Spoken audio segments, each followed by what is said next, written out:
falando sobre as questões que foram definidas neste final de semana lá na China. Como era de se esperar, Xi Jinping foi reeleito, continua no cargo de presidente da China, praticamente vitalício, de acordo com o que foi decidido pelo Partido Comunista daquele país. Enfim, a questão é que o ministro da Economia, que era aquele que dava um tom um pouco mais liberal, podemos colocar assim, para a China, vai sair do governo no mês de março. Então, essa é uma questão importante que impacta os negócios. O mercado, nesta segunda-feira, lá na Ásia, principalmente no mercado asiático, reagiu mal. Tivemos até commodities fechando em queda na Bolsa de Dalian. E é por isso que nós vamos conversar agora ao vivo, pela internet, com o economista Roberto Troster, que participa do Agricultura BR aqui conosco.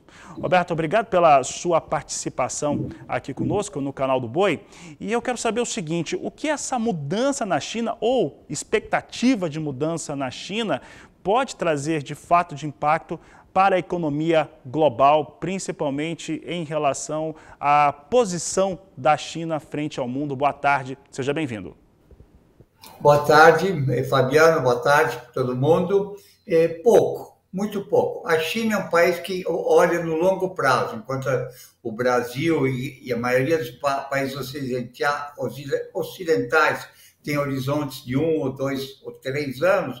A China tem o programa econômico dela, está focado em 2035. Você tem ajustes pequenos que você está tendo agora, mas a China está bem direcionada, teve uma desaceleração agora por conta da Covid. A China tem uma política Covid zero, então testes diários, muitos ajustes, né? E teve alguns problemas no setor de construção civil. Está fazendo ajustes de acordo. A China tem um Estado forte, o Politburo chinês é todo de pessoas que vieram de baixo do partido, inclusive o Xi Jinping, são líderes comunitários que foram subindo, então tem uma noção de administração bem feita.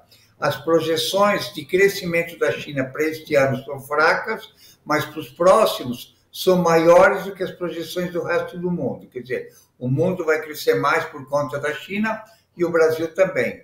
E para o que interessa especificamente para o agro, as projeções são de um pouco de queda de preço de commodities o ano que vem, o próximo, essas são projeções do Fundo Monetário, mas continuam muito acima dos níveis, dos patamares históricos anteriores. Então, a China é um problema, mas o tipo de problema que eu acho bom que o Brasil tenha, né? Assim, uma pequena desaceleração lá, alguns ajustes. Muito está se discutindo em questão da democracia, quando o presidente anterior no Congresso foi retirado, mas eu diria que os ajustes são bons, China está focada, uma só direção, um partido assim, guiado por um programa, e ninguém sai do programa. O que é muito bom, o que faz o país crescer. Uma pergunta que eu sempre faço: o que a China tem que o Brasil não tem melhor? E é justamente isso, foco no futuro.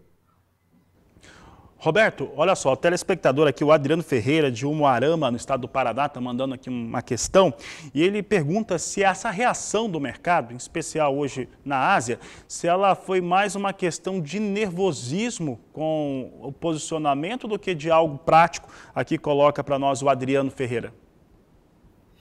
Foi mais de nervosismo. O mercado chinês está bom, está sólido, os fundamentos são bons, então é nervosismo. Isso é normal, a Bolsa sempre faz ajustes pequenos e sempre o ajuste é na margem, mas o otimismo com a China continua e eu acho que a China é um bom exemplo. E a China tem interesse em cadeias alimentares globais, como a população dela está crescendo e a demanda de alimentos cresce mais do que o PIB chinês, então, especificamente para o agro, é bom. Então, e os mercados reagem um pouquinho a mais, sobrereagem, mas não é nada que preocupe, é algo que afeta muito mais quem aplica em bolsa do que quem depende de commodities, de exportar commodities, como é o caso da agricultura brasileira. Tá certo. Trostra, aproveitando sua participação, nós tivemos os Estados Unidos sinalizando, mais uma vez, a inflação segue em alta no território norte-americano, 8,2%, se eu não estou enganado. Isso traz também algumas perspectivas aqui no Brasil em relação à nossa taxa de juros e principalmente o câmbio que estava disparado agora há pouco, quando nós trazíamos na abertura do programa. Nessa relação de inflação alta nos Estados Unidos, juros subindo por lá, nossa taxa segue subindo, Roberto? Bom, primeiro, a inflação americana aparentemente se estabilizou nesse patamar de 8%, 9% e já os efeitos dos juros demoram um pouco, já devem aparecer.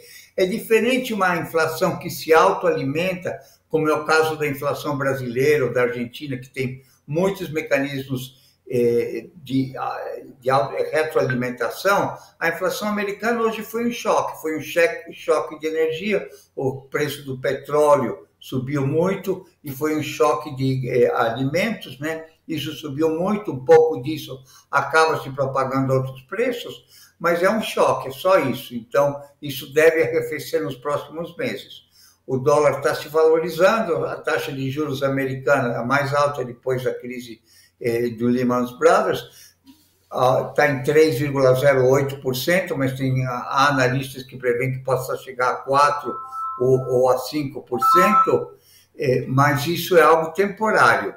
Isso é pouco tempo que deve ficar o juro alto e continua muito abaixo dos patamares históricos dos juros.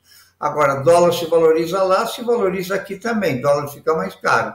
Mas não tem muito espaço para o dólar subir aqui, né? E os fundamentos da economia brasileira, um superávit comercial maior, fluxo de investimentos altos, indicam o dólar se depreciando e as perspectivas para a inflação são para baixo. Então, respondendo à pergunta, taxa de juros aqui deve ficar nesse patamar até metade do ano que vem. Alguns analistas acham que vai começar a cair em junho, outros acham que em agosto, e o dólar deve ficar nesse patamar para baixo. Não vejo grande espaço para o dólar subir muito.